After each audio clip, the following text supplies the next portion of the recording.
Salut tout le monde, bienvenue à ton podcast ludique. Vous êtes avec Eric, j'espère que vous allez bien. Donc, je t'ai dit à la fin de l'été, je crois que c'était l'épisode 11, que j'arrêtais de faire des gros shows parce que Martin avait décidé, du moins pour le moment, de quitter le projet là, pour pouvoir de gérer son temps. Puis je t'ai dit, ça va me permettre de changer le format, de faire des plus petits vidéos. Chose qui n'est pas arrivée là, depuis, ça veut dire à peu près 2 mois là, que je t'ai annoncé ça. Donc je me suis dit, donc, on va en faire un. Ça fait longtemps qu'on n'a pas fait un petit top 3. Habituellement, les gens font des top 5, des top 10, mais compte tenu du fait que j'ai pas une ludothèque qui est super grosse, que j'essaie de garder tout ça en contrôle, j'aime mieux, comme je faisais avec Martin, là, garder ça en top 3, vidéo plus courte. De toute façon, si je me fie là, aux stats, les gens regardent les titres grosso modo, puis ils regardent pas tout le vidéo. Fait que de faire une vidéo de 2 heures avec un top 10 en format YouTube, les gens colleront pas. Fait que je me suis dit, on va se faire un petit top 3. Puis c'est quoi le top 3 que j'ai choisi? Moi, habituellement, j'aime ça, faire les top 3 de ce que j'ai pas aimé, de ce qui a été un peu tout croche, whatever le cas. Mais je me suis dit, on va essayer de faire ça un peu plus positif. J'appelle ça mes mariages ratés. Donc, c'est 3 jeux que j'ai aimés, mais que malgré tout, j'ai vendus. Fait qu'on va regarder ça ensemble. Prends en compte que quand même, j'ai mes balises, là, ou mon référentiel, et que tu sais que je suis principalement soloiste. Donc, mon point de vue, il est du côté solo. Ça a l'air de rien, mais il y a quelque chose qui me dit que tu vas comprendre quand tu vas voir les 3 titres que j'ai choisis pour aujourd'hui. Café. Et aussi, si ça n'a pas paru dans certains là, des autres shows d'avant, j'ai une sensibilité au temps que ça prend à mettre sur la table et à enlever. Si je prends, là, je pense à l'exemple de Nemesis. Nemesis, ça, je l'ai. Mais le mettre sur la table, le jouer puis l'enlever, c'est un 3h30, 4h. Là. Il faut... rouvre le plateau, bien souvent, là, ça allonge la table, rouvre le plateau, met les figurines, les tokens, brasse les dés, choisis tes personnages, tu joues ta game, techniquement, tu es capable de l'étirer là, 1h30, 2h, si tu te fais pas tuer trop vite. Puis après ça, puis plus ça va, plus tu pitches un peu là, les jetons sur la table. Puis après ça, ramasse tout ça, t'en as pour je sais pas combien de temps, même s'il y a des inserts, même si c'est bien organisé. Alors ça, c'est deux des points là, que tu vas voir, là, je vais sûrement me répéter, mais tu vas vite réaliser que le temps de setup, puis es-tu solo-friendly, ça va revenir. On commence avec le premier, sans plus tarder, numéro 3, Barrage. Barrage, c'est une belle production de Cranio, quoique je connais pas, je connais pas. Oui, je connais 10 personnes qui ont acheté Barrage. Pas ça pantoute. Mais, pour ce que j'ai lu, semble-t-il que plusieurs des copies avaient des problèmes de production, des éléments manquants, des spinner wheels. On va aller voir les images, là, mais t'as la roue de production, là, qui est une forme de spinner wheel. Moi, j'avais une pièce qui était pas bonne, donc c'était une élévation versus un barrage. Là, j'avais pas les bonnes pièces, puis en tout cas, j'ai fait avec. Qu'est-ce que c'est barrage? Barrage, c'est un placement d'ouvriers. Est-ce que ici on voit les ouvriers? J'aimerais ça te trouver une meilleure image là, de tout le plateau là, qu'on pourrait faire peut-être un agrandissement. Ça, je pense que ça va avoir de l'allure. Donc, barrage, qu'est-ce que tu fais? Chaque joueur a son plateau personnel dans lequel il va vouloir installer des élévations, des barrages et des... comment il appelait ça? Donc moi, j'appelais ça des pompes. C'est pas des moteurs, c'est pas des whatever, là, c'est des morceaux en rond comme ça. Et déjà, juste pour construire ça, les ressources sont tête, mais archi-tête. Donc là, tu mettais là, tes ressources pour bâtir. Là, tu avais souvent là, des excavatrices et des... moi, je vais dire des mixeurs à ciment, là, mais tu avais comme deux types d'engins, là, les gris et les bruns, plus de l'argent que tu devais payer. Et cette machinerie-là, quand elle était dans ta roue et que tu disais, là, je bâtis, mettons, un barrage. Donc, je prenais cette tuile-là, tu la mettais là et tu la tournais. Ça veut dire que tant là que ça n'a pas fait un tour complet, tes équipements ici, ils sont dédiés à construire cet élément-là, ainsi que la tuile. Donc, tu ne peux pas rebâtir un barrage tant que ça n'a pas tourné. Donc, c'était d'essayer de jouer et d'acquérir plus d'équipements et plus de tuiles à partir de... tu avais un petit tableau quelque part, je pense que il n'est pas ici, il n'est pas là. Je me demande même là, s'ils l'ont mis ici ou il est peut-être de l'autre côté. Mais tu avais un tableau pour acquérir des tuiles de technologie avancée qui donnaient souvent des bonus, mettons, ou qui enlevaient, mettons, certains coûts de fabrication. Quand tu faisais ça, tu prenais un de tes morceaux sur ton board et là, tu allais le mettre sur le plateau principal. Et ça, pour bâtir, il fallait que tu ailles dire « je veux construire », puis là, tu mets tes workers ici, sur la portion worker. Ça sentait aussi le Simone Luciani à plein nez, avec un système de contrats à remplir. Donc, les contrats fermés, les contrats ouverts, quand tu réussissais à faire quelque chose, si au moment où les conditions étaient réunis, puis que tu étais capable d'aller acheter un contrat, tu le prenais, et là, ça te donnait des points et un bonus. Ça ressemblait à un truc là, qui ressemblait à ça. Ah non, ici, c'était la construction, ça. C'était de la création d'électricité.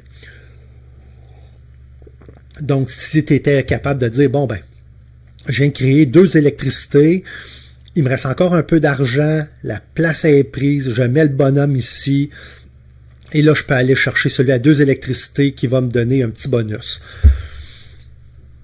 C'était super bien fait. Et d'ailleurs, le look, j'aimais beaucoup le look, j'allais dire diesel punk, là, mais il n'y a pas de diesel là-dedans. Le fait que c'est avec de l'eau et de l'hydroélectricité. Fait que, je vais dire Tesla punk, à défaut de trouver un terme élégant là, pour la direction artistique. Tu vas me dire, Eric, comment fonctionnait l'électricité? On va essayer de faire un zoom là-dessus. Dans la façon que fonctionnait une ronde, il y avait un moment où, au début du round, tu remplissais les gouttes. Fait qu'ici, mettons, round 1, tu mets une goutte, round 2, tu mets une goutte. C'était 1-1. Ici, vois-tu, et ça, tu le savais en partant. Round 1, il y avait une goutte. Round 2, tu n'avais aucune goutte. Mais round 3 et round 4, tu rajoutais 2 gouttes. Et là, l'eau, quand elle descendait, si elle passait dans un barrage, ici, tu vois, il y a des tuyaux. Et donc, si jamais il y avait un truc, là, une pompe qui était ici, la goutte pouvait se faire ramasser et se faire pousser dans une autre unité de barrage. Ou plutôt de centrale hydroélectrique. Donc, ça, barrage, puis après ça s'en venait ici, centrale hydroélectrique, et la goutte continuait de descendre ici. Et j'aimais beaucoup ce phénomène-là de voir l'eau descendre et avec les différents barrages, centrales hydroélectriques et les pompes, de faire promener l'eau, là, pas juste s'il n'y avait rien pour la restriction, l'eau descendait comme ça, suivait de bassin en bassin, descendait là et se faisait retenir par les barrages. La hauteur du barrage, donc ici c'est 3, là, je ne sais pas si ça va bien se voir, tu as 1, 2 et 3, c'était le nombre de gouttes qui pouvaient être retenues dans un bassin avant que ça déborde et que ça continue à descendre. C'était super bien fait. Première chose, pourquoi je l'ai vendu? Parce que je l'aimais, il était le fun, il y avait le petit côté... si tu as aimé Scythe de Stonemaier Game, donc le concept de dire quand tu enlèves une pièce d'équipement, non seulement ça te sert à construire le plateau principal, mais tu pouvais avoir des bonus instantanés. Donc ici, quand tu prenais ce morceau-là, qui était un barrage, ça c'est les élévations, ça c'est les centrales électriques, et ça, comme je te dis, je me rappelle plus du nom, c'était les pompes. Ici, tu pouvais dire, je vais avoir soit un mixeur à ciment ou une excavatrice instantanément. Donc, ça te permettait de pouvoir acquérir certains trucs pour t'aider à construire plus sur ta roue. Première affaire, c'est que le jeu était très mean. Et si là, tu faisais 2-3 mauvais moves, même à 2, là, ta partie était finie. On a dit là, que c'était compliqué de construire les différents modules. Donc, si pour une raison, et tu vois que ici, là, prenons l'exemple là, pour repérer ici, être en bas du bassin qui est là, c'est gratos. Et ici, ça coûte 3 sous. Donc, toi, tu fais, bon, je vais venir ici, je vais m'installer, puis je vais tourner mes gouttes, puis je vais commencer à bâtir mon réseau. Il suffit que quelqu'un, là, qui pour une raison ou une autre, là, il était juste un peu plus bright, là, il fait des sous, puis il fait bam! Je viens t'installer ici un barrage, pompe ta goutte d'eau, elle s'en va là, et voilà mon chum, t'as plus d'eau. Tout l'effort que tu as mis à construire ça, c'est fini. Et je trouvais qu'il n'y avait pas beaucoup de moyens de se revirer de bord et de s'organiser. Tu sais, quand tu dis qu'il y a des jeux là, que les 2-3 premiers moves sont importants, sinon ta partie est over, ça en faisait partie. Deuxièmement, le mode solo, il était bien fait, mais pour que ce soit vraiment le fun, ça a été d'ailleurs une critique, c'est que les gens disaient que la map était beaucoup trop grosse pour jouer à 2. Essentiellement, c'est que tu as un joueur qui pouvait construire d'un côté, un autre joueur qui construisait de l'autre bord, personne ne se pile dessus. Donc oui, la game est moins mean, mais tu viens de perdre un élément quand même important de la partie. Puis en solo, le mode solo était fait pour venir jouer dans tes plates-bandes. Fait que là-dessus, j'avais rien à dire. Le mode solo qui était très opaque. Merci à un utilisateur de BGG là, qui avait fait un fichier où il avait pris toutes les instructions du mode solo puis il les avait mis en ordre, je te dirais, de questions. Là, c'était presque un flowchart de dire est-ce que c'est comme ça? Si oui, fais ça. Sinon, passe au point 2. 2. Est-ce que c'est comme ça? Puis il te faisait passer les tuiles du mode solo, question par question, jusqu'à temps que tu aies une réponse. C'était merci à ce user-là. Je vais essayer de te pointer là, le fichier. Donc, le board était gros. Donc, pour jouer solo, il fallait que je joue au moins 2 automas. Donc là, oups, ça commence à prendre de la place. Là. J'ai ce plateau-là, tout le setup. Je dois faire... Ça, ici, tu avais le tableau secondaire qui était le tableau de placement d'ouvriers. D'ailleurs, c'était aussi une... comment je te dirais? Un élément important du jeu, c'est que tous les joueurs commençaient avec tous les ouvriers. Et si je me souviens bien, là, il y en avait 10 ou 12 par joueur. Donc, au lieu de faire la mécanique habituelle du placement d'ouvriers où tu commences avec 3, puis à un moment donné, si tu fais quelque chose, tu en as 4, puis d'ici la fin de la game, tu vas peut-être en avoir 5. Non, ici, straight pipe, tu en avais 10 ou 12. Par contre, les ouvriers, c'est aussi une ressource, parce que si tu prends ici, exemple, je veux produire de l'électricité, mais je veux avoir mes power turbines, là, ça va m'en donner 2 de plus que ce que ça devrait. Ça me coûte 2 ouvriers faire ça. Et si toi aussi tu veux avoir le power move, tu as encore une place de disponible, elle est de l'autre côté, elle va te coûter 3 sous et 3 ouvriers. Donc, tu vois qu'il y en avait des 2 côtés. Il y en a qui avaient un coût en argent. Ici, tu vois que ça coûte toujours 2, sauf ici, quand coûte juste 1, mais il va te faire 2 énergies de moins. Donc, si tu génères, si ta centrale elle génère 2 énergies puis que tu viens ici, tu as un net 0, fait que c'est pas pratique. Tu pouvais générer de l'eau. Donc, créer, là, avant la fin de la ronde, là, commencer à rajouter soit 2 gouttes dans un bassin ou d'en faire couler une immédiatement. Ici, tu avais la banque là, qui était à la place générique. Workshop, ici, c'était pour, si je me rappelle bien, c'était pour justement aller... c'est soit que c'était pour aller chercher des tuiles spécialisées ou sinon c'était simplement pour faire tourner ta roue ici là, qui te permettait là, de créer des... ouais, c'est ça, si tu vois avec la clé, ça te permettait de tourner. Mais certains contrats ici, vois-tu ici, le contrat te permettait de tourner 3 fois. Donc, de faire tourner aussi, il y avait un coût en argent et ou en ouvrier. Ici, c'était pour aller chercher de la machinerie. Donc, soit une excavatrice et une machine à ciment ou un ou l'autre. Puis ici, c'était pour aller chercher des contrats. Tu avais les contrats mauves qui étaient les contrats plus avancés, plus difficiles, qui étaient borderline là, des milestones. Donc, tu en mettais 3, puis c'était les 3 pour la game. C'était un magasin que tu ne remplissais pas. Et ici, ben, tu avais les petits contrats, les moyens contrats et les grands contrats. Ah, puis la qualité était belle. Regarde, là, tout était fait en forme de dossier. Mais le setup était interminable. Le jeu était très mine. Puis le mode solo était pas super, je vais dire, convivial à faire tourner, bien qu'il marchait très très bien.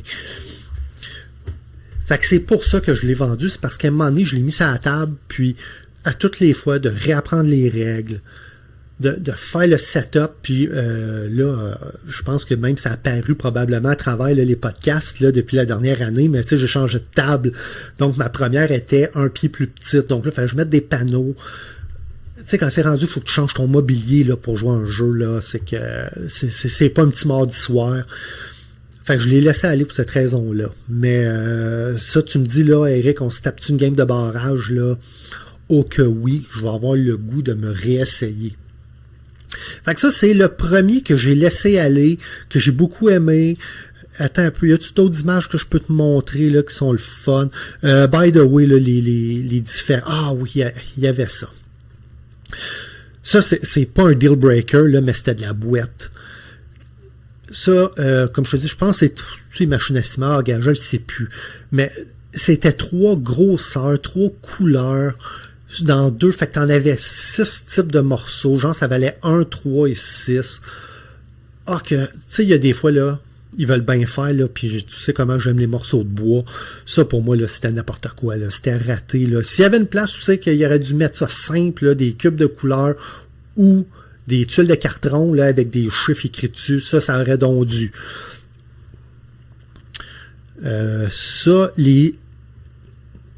La première édition, les roulettes marchaient pas bien. Parce qu'ici, ça flottait. La deuxième, ils ont mis comme un double fond en carton.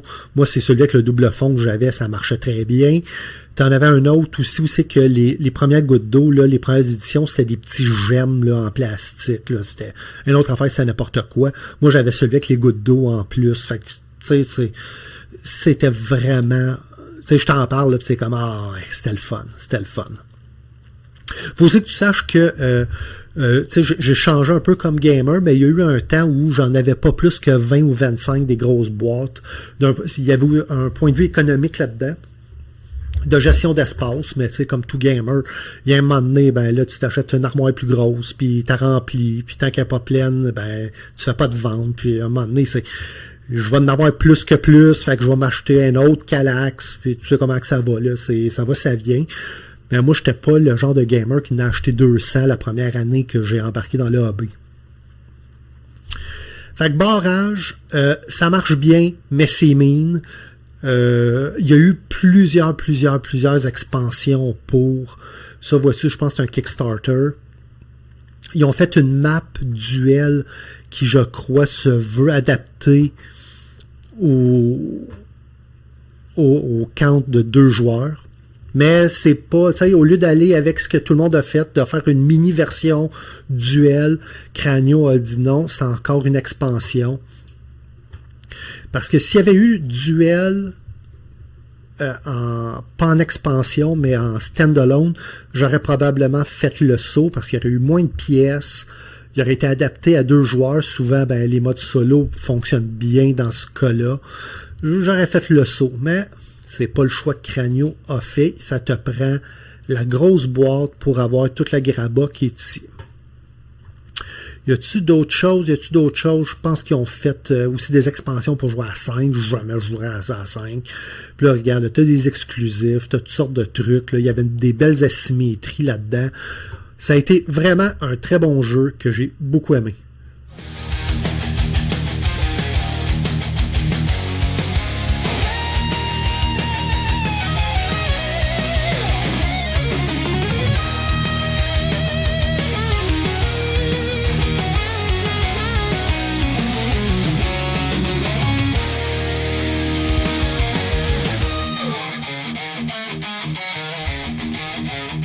Number 2.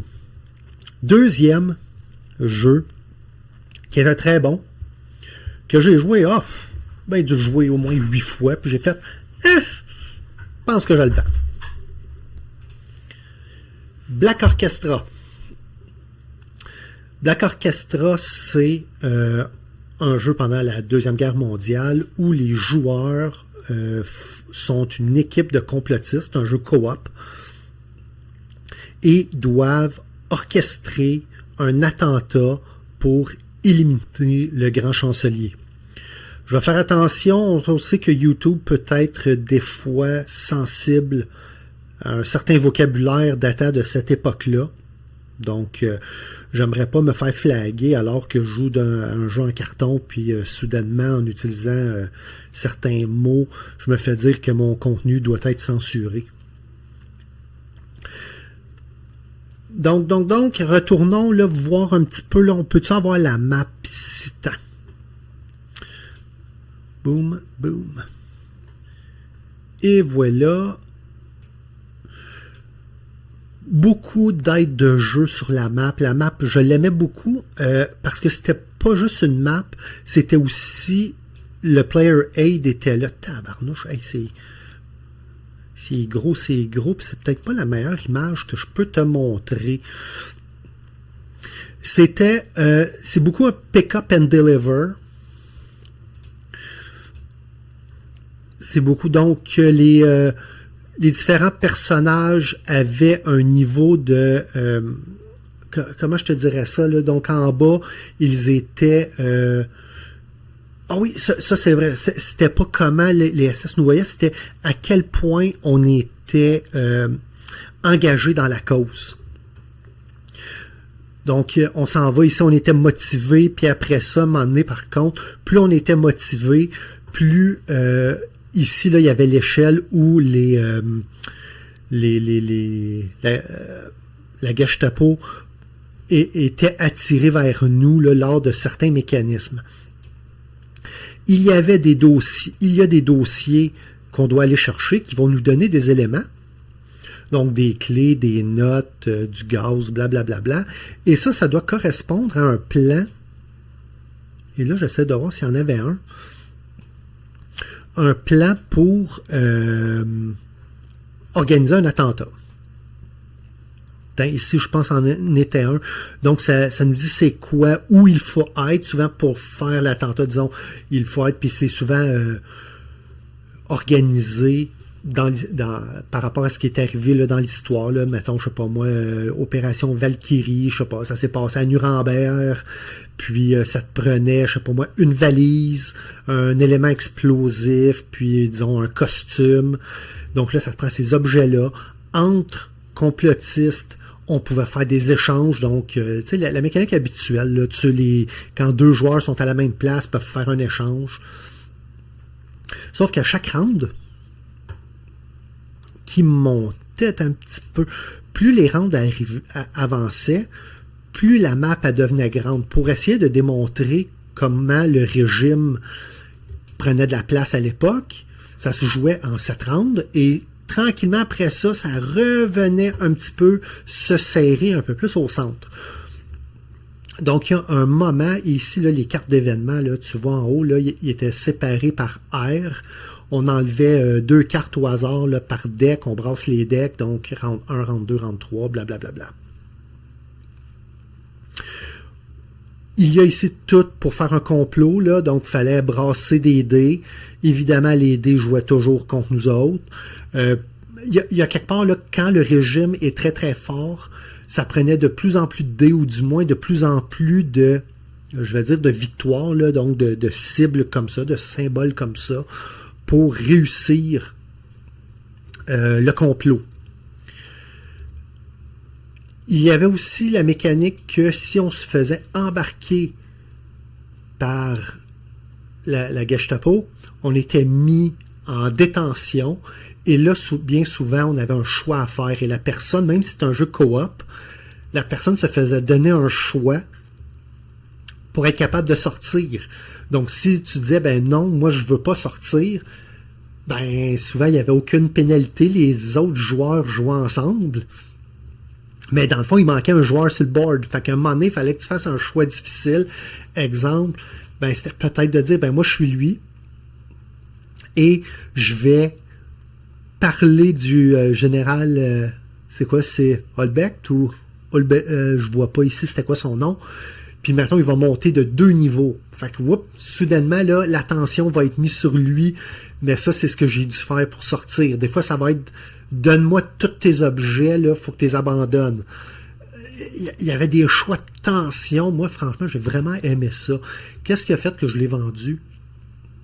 C'est parce qu'à un moment donné, à force de jouer, tu finis par connaître les decks et tu finis par connaître quel mouvement faut faire et ne pas faire. Exemple, je sais qu'au deck 1, il y avait une carte où tous les généraux arrivaient à Nuremberg. Fait que, tu sais, au début, il y a de quoi d'intéressant. Puis honnêtement, là, je me souviens plus, là, c'était quoi les différents trucs dessus, là, les bonus ou les malus qui étaient sous les tuiles. Mais à un moment donné, tous les généraux arrivent là, puis quand tu es là, ben tout de suite, ça fait, mettons, péter ta suspicion dans le tapis, puis je me faisais embarquer rapidement. Fait qu'à un moment donné, à force de le jouer, toujours dans l'esprit, je le jouais solo, ben je finissais un peu par connaître le rythme des decks, puis j'ai commencé à un moment donné à trouver ça gazant. Puis il y a aussi le fait que je pense que c'était 3, 4 et 5. Si tu réussissais pas au round 2 ou au tout début du round 3 à faire ton complot, tu le sais que jusqu'à 6, oublie ça, fallait que tu te promènes puis que tu survives, parce que dans les rounds 4 et 5, ça te prenait tellement de symboles de réussite pour réussir ton complot que c'était virtuellement impossible. Donc souvent, ce qu'on faisait, on essayait de se cacher bien plus qu'on faisait d'autres choses. On attendait que, je dis on parce que c'est un des rares, j'ai joué à plusieurs.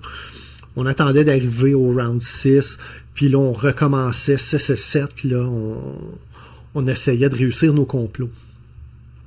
Fait que, jeu bien le fun, super intéressant, très thématique, de la belle tension, mais ça a été le fait que j'ai trouvé un peu pour tout le thème qu'il y avait autour,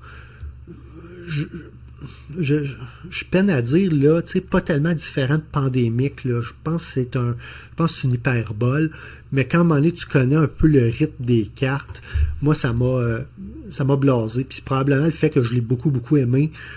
Quand je l'ai eu, ben, tu sais, j'en ai joué plusieurs games d'affilée. J'ai joué avec Joe, j'en ai joué avec Martin. Moi, il traînait sur la table, là, puis le fait que c'est pas long, une game, là, c'est comme du Pandémique, ça dure 1 heure. Ça set up vite.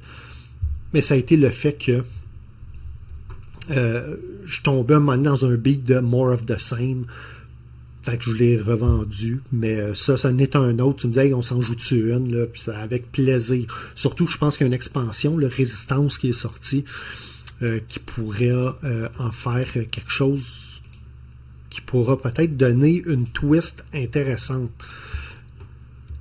Qu'est-ce qu'il y a là-dedans? 6 nouveaux conspirateurs, 3 différents modules, donc avec des niveaux de complexité. J'ai pas regardé plus qu'il ne le fallait. On voit-tu ici les modules? Il va falloir que je me mette à le lire, donc je t'invite à aller voir. C'est un jeu qui t'intéresse. Si tu aimes les jeux thématiques de cette époque-là, les jeux coop qui sont pas à s'arracher la tête, qui se set up rapidement. Prends en compte quand même que tu peux payer très cher et la qualité de production de de l'original là, a des points plutôt discutables. Là. Donc, tu sais, les jetons, c'est des jetons comme ça. Fait que t'as aucune miniature. C'est pas des standees non plus que, je pense qu'on en avait un ici, que les tuiles, ça ici, là, ben, c'est pas des standees. Fait que quand tu vois, mettons, Bormann, Goebbels, Himmler qui se promènent, ben, c'est juste ces petits gugus-là qui se promènent. T'as pas de petits standees.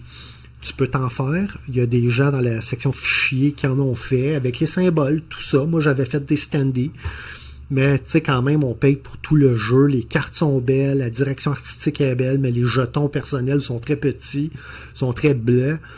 Puis ici, ben, tu déplaces juste des tuiles, tu déplaces pas des personnages. Puis je pense que d'avoir les standees rajoutés à l'attention. Je viens de réaliser tantôt, quand je t'ai parlé de barrage, je t'ai dit que j'étais pour te pointer vers le fichier que j'avais pour jouer en solo. Si je prends du temps à le trouver, là, je vais peut-être te faire une hard cut, mais je pense que c'était celui-là. Ouais. C'est en plein ça ici. Donc, puis je te le mettrai en description. Mais ça ici, c'était les règles condensées et écrites dans un format qui faisait du sens. Donc, tu lisais la tuile, la tuile se lisait en colonne. 1, 2, 3, 4, 5, 6, 7. Puis le gars, la façon qu'il s'était organisé, c'était de dire « Action, bon, production, est-ce que blablabla, si c'est ça, s'il y a ça, s'il y a ça. » Puis là, tu descendais les actions une après l'autre. Puis après ça, tu remontes en haut. Puis tu faisais ça à chaque tuile de l'automa. Troisième jeu que j'ai vendu, et celui-là doit être celui que je regrette le plus. Avant d'y aller, là, je vais te mettre en bouche.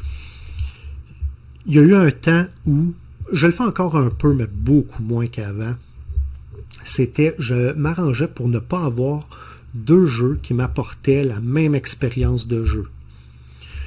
Donc, si j'avais 2 euros placement, 2 euros placement d'ouvriers, ben, je regardais celui que je préférais, à moins que vraiment là, les deux étaient extraordinaires, ou qu'ils se jouaient très très très vite. Là, j'avais un cas d'exception qui était les Engine Builder, parce que ça, j'ai été un gros fan de Terraforming Mars, beaucoup moins maintenant, juste parce qu'il est rendu tellement bloaté, tellement gros, tellement long à setuper, que je ne l'ai pas sorti depuis 2 ou 3 ans. Et là, j'en ai acheté un qui m'avait apporté, j'appelle ça le même arc, tu sais, de dire tu pars ta game très lentement, ça monte à un niveau de tension, puis après ça, là, à la fin, c'est fuck la sécurité, là, et tu cours. J'ai eu Eldritch Horror avec 3 des 4 petites extensions. Si je me trompe pas, j'avais les Cités en ruine, j'avais Strange Remnant et évidemment Forsaken Lore. Si tu n'as jamais joué à Eldritch Horror ou que tu penses à l'avoir, tu fais de la place dans ton budget et t'achètes en partant Forsaken Lore. À mon sens, c'est même pas une expansion. Ça a l'air d'être du contenu original coupé qui aurait dû être dans la première boîte. C'est presque un essentiel. On pourra peut-être en revenir un moment donné quand je ferai quand je te ferai un petit épisode sur les expansions. Mais Forsaken Lore, là, je pense que je l'ai noté 10. C'est un peu, on va aller voir. 10. Si je me rappelle bien, là, mon commentaire était la définition d'essentiel. Tu peux pas t'en sortir si tu l'as pas. Je suis à peu près sûr que les gens qui l'ont pas noté 9 ou 10, c'est des gens qui l'ont hate-raté, là, qui l'ont raté très bas en disant si c'est de la bullshit, ça aurait donc dû être dans le jeu original. Si tu n'as jamais joué à Eldritch Horror, c'est un jeu qui est très facile, qui a l'air très lourd. Moi, je pense que c'était mon 8e ou 10e jeu dans le hobby. Une de mes premières grosses boîtes, de mes premières grosses productions.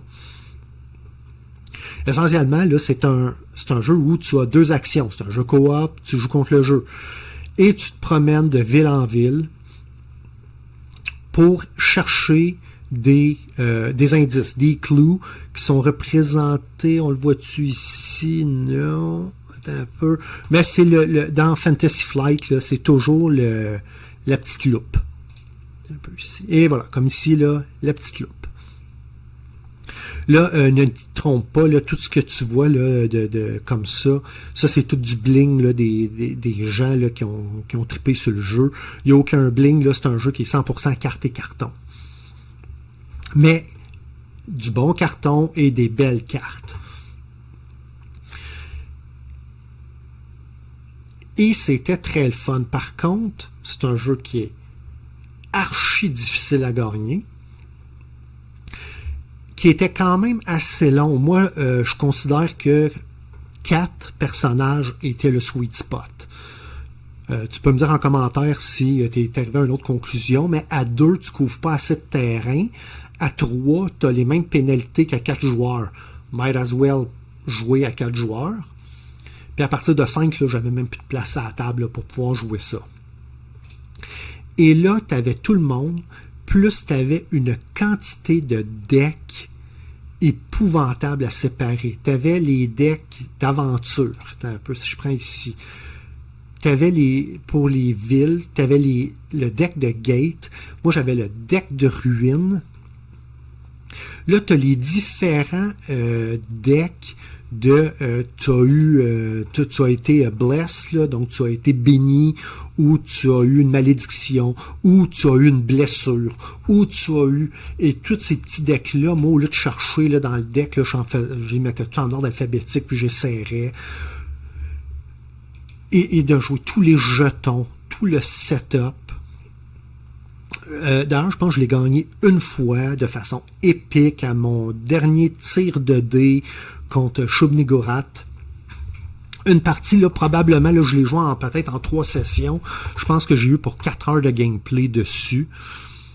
Game épique, super le fun, mais c'était juste trop long. Et comme je te dis, c'était à l'époque où quand j'achetais un jeu, puis qui remplaçait, quand à un moment donné je le jouais, puis je faisais, hey, c'est la même expérience qu'un autre, mais plus vite, moins compliqué, whatever. Puis là, tu vas rire de moi quand je vais dire le titre. Ben, c'est Nemesis.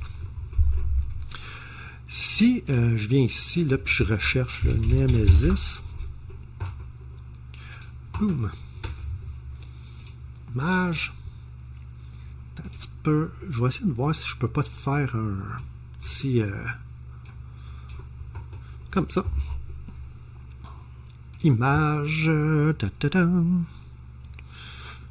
On a-tu une carte là qui est à peu près... Attends, je vais prendre celle-là ici.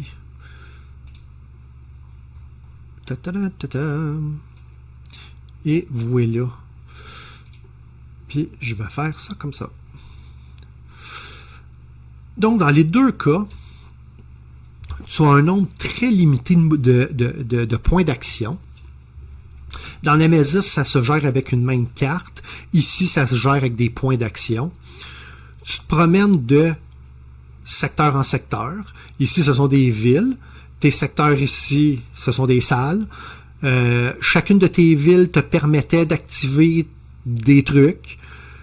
Chacun des salles ici te permet d'activer des trucs. Fallait souvent que tu courailles la map pour fermer des portails, ramasser des indices. Ici, il faut que tu courailles la map pour ajuster les coordonnées, valider et ou réparer les moteurs et souvent compléter tes objectifs. Tu avais le gros méchant à tuer, bien souvent tu as la reine qui apparaît, puis il fallait que tu l'évites ou que tu la tues selon c'était quoi tes objectifs.